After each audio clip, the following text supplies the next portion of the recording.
লেনিনও না। এখনই প্রফেসর ইউনূসের সরকারকে অনেক এনজিওগ্রাম সরকার। আপনার উপদেষ্টাদের তো জানাই না কেমনে দেশ চলে। দুর্বল বুইড়াদের ক্যাবিনেট পারবে, পারলে ভালো, কিন্তু প্রফেসর ইউনূস তো খমিনেও না। আসসালামু আলাইকুম সুপ্রিয় দর্শক, কেমন আছেন? আশা করি সবাই আছেন। আজকে পিনাকি ভট্টাচার্যের একটি ভিডিও তুলে দেব। পিনাকি ভট্টাচার্য বলেছেন এই সরকার ব্যর্থ, ডক্টর ইউনূস সরকার ব্যর্থ। ডক্টর ইউনূস সরকার ব্যর্থ বলার পিছনে অবশ্যই কারণ আছে। আপনাদেরকে আমি দেখাবো এবং বলতেছি, একটু অপেক্ষা। বলেছেন আনসাররা বিভিন্ন সময় যে আন্দোলন করছে, সে আন্দোলন ভারত থেকে শেখ হাসিনা নিজেই পরিচালিত করেছেন, এরকম একটা দাবি করেছেন। কেউ যদি মনে করে থাকেন পরাজিত ফ্যাসিস্টরা এবং তাদের প্রভু ভারত সবকিছু মেনে নিয়ে বসে থাকবে, তাহলে কিন্তু বোকার স্বর্গে বাস করিচ্ছেন। ওদের ফেলে যাওয়া জঞ্জালগুলো সমূলে। তিনি বলতে চাচ্ছেন শেখ হাসিনা সবকিছু মেনে নিয়ে বসে থাকবে না, সে অবশ্যই একটা না একটা কিছু করার চেষ্টা করবে। তারই ফলস্বরূপ আনসারদের বিদ্রোহ, আনসাররা ছাত্রদের উপর লাঠিচার্জ এবং আনসাররা ছাত্রদেরকে মারধর, এই বিষয়টা তুলে এসেছে। ছাত্ররা আনসার কাণ্ডকে ব্যক্ত করেছেন। এখানে পুলিশ, বিজিবি, আর্মি এরা কিচ্ছু করতে পারেনি। তার একটা প্রশ্ন, ছাত্রদেরকে আপনারা কি ছাত্রলীগ বানাতে চাচ্ছেন? তিনি সরাসরি ডক্টর ইউনূসের কাছে একটা প্রশ্ন ছুড়ে দিয়েছেন। কারণ আপনারা জানেন বিগত দিনে ছাত্রলীগ যেই সব কর্মকাণ্ড করেছে, জনগণ খুবই বিরক্ত হয়েছে। জনগণের উপর যে অত্যাচার, জুলুম, নির্যাতন করেছেন শেখ হাসিনা সরকার, এক কথায় ছাত্রলীগকে ক্যাডার হিসেবে ইউজ করেছেন। সেই ইউনূস কি ছাত্রদেরকে ছাত্রলীগ বানাতে চাচ্ছেন কিনা একটা প্রশ্ন কিন্তু চলেছেন। ছাত্ররা কি ছাত্রলীগ না মাস্তান, যে এরা এই শেষ পিটাবে সবাইকে আর সবাই ঠান্ডা থাকবে? একটা বন্যায় বিপর্যস্ত বাংলাদেশ, ভারতের কাছে সাহায্য চাইলেন ডক্টর ইউনূস, এরকম একটা শিরোনাম লেখা দেখাতে চটেছেন। সেরকম পত্রিকার টাইটেল লেখা দেখে চটেছেন পিনাকি ভট্টাচার্য। আর ছোটার এই কথা, কারণ তিনি এই টাইটেল দ্বারাই বোঝা যাচ্ছে তিনি ভারতের কাছে তিনি ভিক্ষা চাইতে গেছেন। তো সুপ্রিয় দর্শক, কি করেছে দেখেছেন, পত্রিকার নিউজে দেখেছেন? হ্যাঁ, এই টাইটেল যদি সত্যি না হয় তাহলে আপনার দপ্তর থেকে প্রতিবাদ পাঠাবেন, আর যদি সত্য হয় তাহলে আপনাকে জবাব দিতে হবে কেন ইন্ডিয়ার কাছে আপনি সাহায্য চাইছেন। প্রণয় ভার্মার লগে আপনার দেখা করতে হবে কেন? সৌজন্য, হ্যাঁ, ওই যে কইছে সৌজন্য সাক্ষাৎ, তো ও সৌজন্য দেখাইছে আপনারে স্যার? কি কন? আপনার শপথ অনুষ্ঠানেও আসছিল, আসে নাই, ওই সৌজন্যটা টুকু দেখাই নাই। এই তো জাউরের সৌজন্য বোধ, তাই না? আপনি বলেন ছাত্ররা আপনারা দায়িত্ব দিছে, তো ছাত্ররা কি ভারতের সাথে কুসুম কুসুম সম্পর্ক অনুমোদন করে? করে না তো। তবে এই ছাত্রদের সম্পর্ক স্যার, ছাত্ররা শুধু একা করে নাই। ছাত্ররা লয়ের স্পিয়ার হেড ছিল, মানে যারা রাজনীতির ভাষায় বলে ভ্যানগার্ড, মানে কমিউনিস্টরা কয় আর কি ভ্যানগার্ড, বর্ষার ফলার মতো আর কি। বর্ষার ফলা কিন্তু একা কিছু না, এটা অকার্যকর অস্ত্র বা সামান্য কার্যকর অস্ত্র। আর পিসের লাঠিটাও একা কিছু না, সামান্য কার্যকর অস্ত্র, কিন্তু দুইটা একসাথে এটা কার্যকর অস্ত্র হইয়া ওঠে। তো বর্ষার ফলাটা হইতেছে ছাত্ররা, আর জনতা হইতেছে পিসের লাঠিটা। ছাত্রদের সাথে জনতাও নামছিল, ব্যাপকভাবে নামছিল। শুধু বিশ্ববিদ্যালয়ের ছাত্র না, মাদ্রাসার ছাত্রও নামছিল, শহীদ হয়েছে কাতারে কাতারে।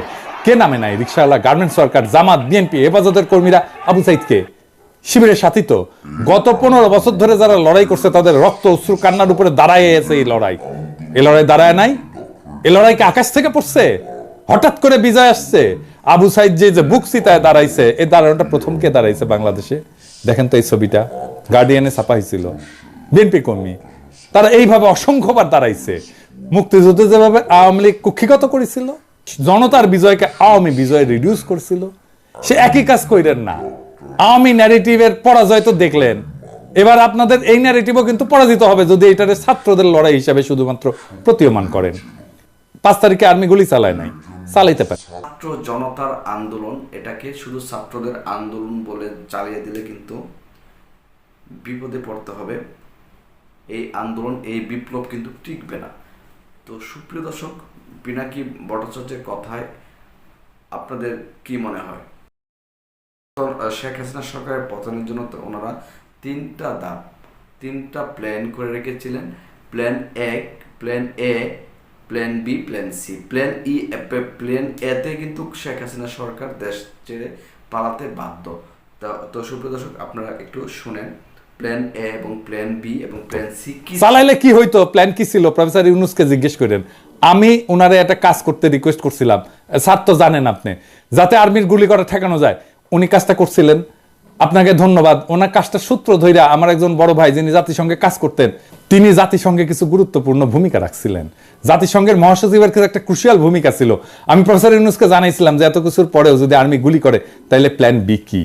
আর্মির সাবেক জেনারেলরা আর্মি কনভয়ের সামনে দাঁড়াইতো। কারা কারা দাঁড়াইতো আমি আজকের নাম কইলাম না। হাসিনা যদি টিকা যাইতো তাহলে প্ল্যান সি ছিল। লড়াই এমন জায়গায় পৌঁছাইছিল যে আমরা সশস্ত্র লড়াই করলেও জিতে আসতে পারতাম, আর আমরা সেটা করতামও, আন্তর্জাতিক শক্তির সাহায্য নিয়ে করতাম, আগাইছিলামও। আর বেশি না কই। এইবার আমি একটা খুব খারাপ একটা সেন্সিটিভ পুলিশদেরকে মেরে টাঙ্গিয়ে রাখছিল কে, একটা গুরুত্বপূর্ণ প্রশ্ন। ছাত্ররা না। এখানে এই সরকারের দ্বারা অনেকে গুম নির্যাতন জুলুম নির্যাতন হয়েছেন। সবারই একটা ক্ষোভের ফাটল কিন্তু এই আন্দোলন, এই বিপ্লব। তো সুপ্রিয় দর্শক, শুধু ছাত্রদের একার কিন্তু এই আন্দোলন নয়, এই আন্দোলন সমগ্র সব দলের। আওয়ামী লীগের আমলে যারা নির্যাতিত হয়েছে, যারা সুবিধা পায়নি, সুবিধা বঞ্চিত যারা আছে, সবাই কিন্তু সবার প্রচেষ্টা, সার্বিক প্রচেষ্টায় কিন্তু এই আন্দোলনটা কে করছে? ছাত্ররা। আপনারা এটার ওনারশিপ নেবেন না তো। থানা আক্রমণ হইল একের পর এক, এমন কোন থানা নাই বাদ গেছে। পুলিশ যে আতঙ্কে পলাইলো, কে মাইরে টাঙ্গায় রাখছিল? কে? ছাত্র ভাই আপনারা রাখছিলেন? হ্যাঁ, কে করলো এটা নিশ্চয়ই বুঝতে পারতেছেন। এই বিপ্লবী সহিংসতা কোনো র্যান্ডম ঘটনা না, আর এইগুলো ছাত্ররা করেও নাই। কিন্তু এই বিপ্লবী সহিংসতার একটা ডিসাইসিভ রোল ছিল।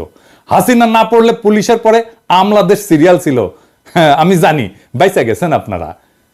ওই যে সব সুন্দরী, সব অপসরীরই একটা দুর্গন্ধযুক্ত গুজ্জদার থাকে, সেরকম এইরকম বিপ্লবের একটা বিপ্লবী সহিংসতা থাকে যেটা কেউ ওন করে না।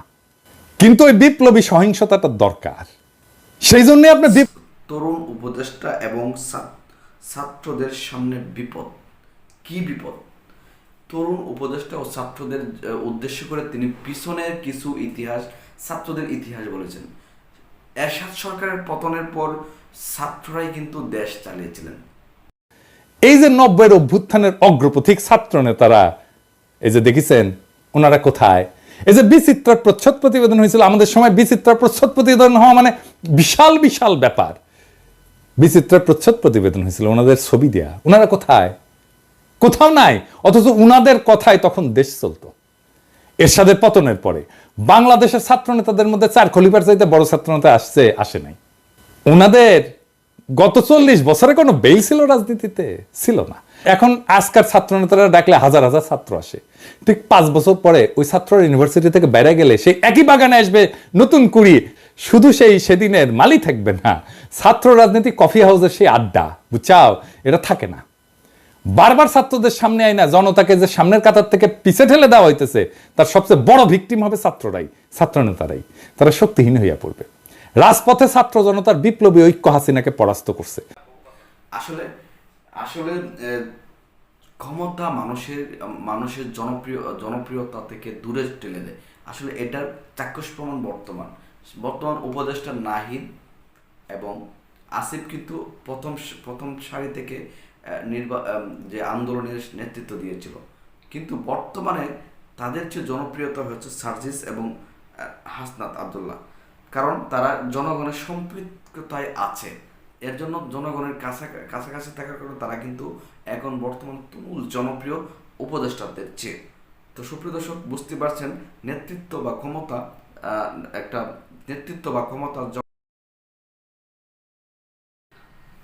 আসিফ নজরুল স্যারের উদ্দেশ্যে তিনি কিছু গুরুত্বপূর্ণ কথা বলেছেন।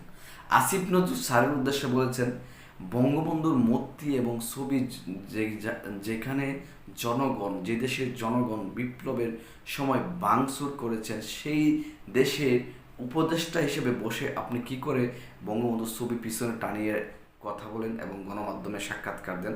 এটা গুরুত্বপূর্ণ একটা প্রশ্ন রেখেছেন তিনি। আজকে আসিফ নজরুল পিছে মুজিবের ছবি নিয়ে কইলেন আওয়ামী লীগ ঐতিহ্যবাহী দল, তার সংগঠন করার অধিকার আছে।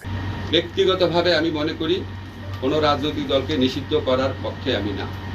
আওয়ামী লীগ বাংলাদেশের স্বাধীনতা সংগ্রামে নেতৃত্ব প্রদানকারী দল। বিভিন্ন গণতান্ত্রিক সংগ্রামে এই দলটার অবদান ছিল। গত 15 বছর তারা যা করেছে সেটা তাদের ঐতিহ্যের সাথে যায় না। মানে বুঝছেন তো, এই এনজিওগ্রাম সরকারের কাম হইতেছে আওয়ামী লীগকে সাফসুতরা কইরা আবার মানুষের সামনে পরিবেশন করা। আসিফ নজরুলকে জিজ্ঞেস করেন, জার্মানিতে হিটলারের দল কি রাজনীতি করতে পারে? আওয়ামী লীগ কি ফ্যাসিস্ট দল না? আসিফ নজরুলকে জবাব দিতে হবে যে হ্যাঁ বা না বলতে হবে। জয়তে বললে চলবে না, যদি কিন্তু ইত্যাদি ইত্যাদি বললে চলবে না। কোন অথরিটিতে আসিফ নজরুল বলে যে আওয়ামী লীগের রাজনীতি করার অধিকার আছে? শেখ মুজিবের ছবি ভাস্কর্য যেই জনতা ভাঙ্গে ফেলা বিপ্লবের বিজয় ঘোষণা করেছিল, সেই নিন্দিত স্বৈরাচার ফ্যাসিস্ট হাসিনার পলিটিক্যাল আইকন মুজিবের ছবি পিছনে লাগায় যে উপদেষ্টাগরি করতেছেন, এইটা কি জনগণের অনুমোদন নিয়ে লাগাইছেন পিছে? জনগণ তো এটা ভাঙছে, আপনি পিছে লাগায় রাখছেন কেন, টেঙে রাখছেন কেন? আর একটা বিষয় একটু আলাপ করে নিই।